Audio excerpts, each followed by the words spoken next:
Selamat datang di Buletin PNS Channel. Rancangan Undang-Undang Aparatur Sipil Negara atau RUU ASN akan segera diketok dalam waktu dekat. Pasalnya, pembahasan panja RUU ASN akan segera rampung. RUU ASN ini akan menandai reformasi besar di bidang kepegawaian pemerintah sekaligus mengatur birokrasi di dalamnya. Pertengahan September lalu, Presiden Joko Widodo atau Jokowi pun telah menggelar rapat terbatas khusus membahas RUU yang akan merevisi Undang-Undang Nomor 5 Tahun 2014 itu.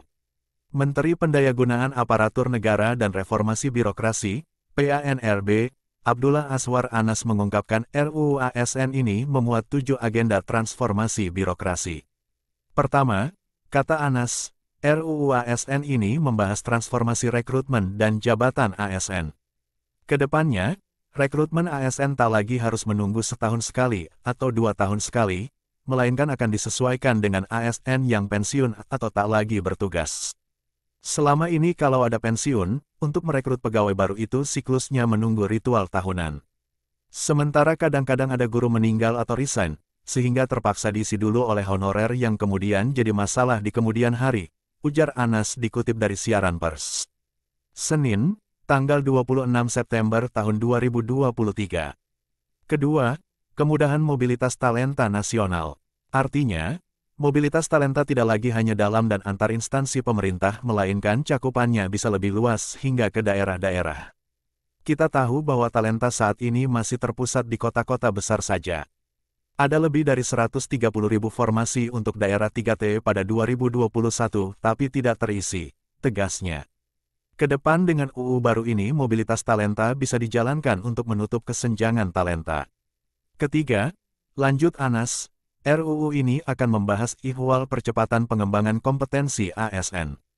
Polanya tidak lagi klasikal dan skema pembelajarannya dibuat terintegrasi.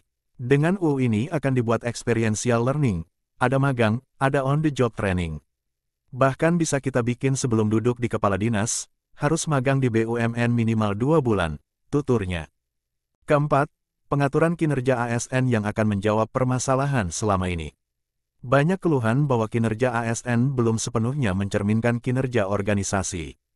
Oleh karena itu, Anas menegaskan ke depan pengelolaan kinerja dilaksanakan untuk memastikan pencapaian tujuan organisasi bukan lagi individu.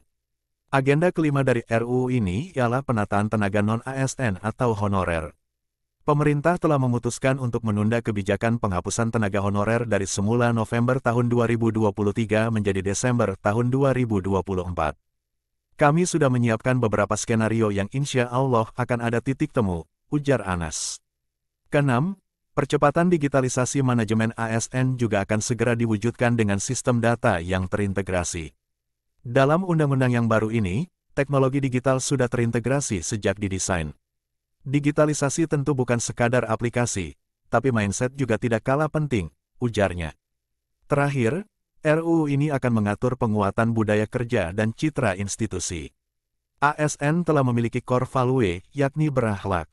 Pada undang-undang yang baru, nilai dasar disimplifikasi agar mudah dioperasionalkan, mudah dipahami, dan berlaku sama di setiap instansi manapun.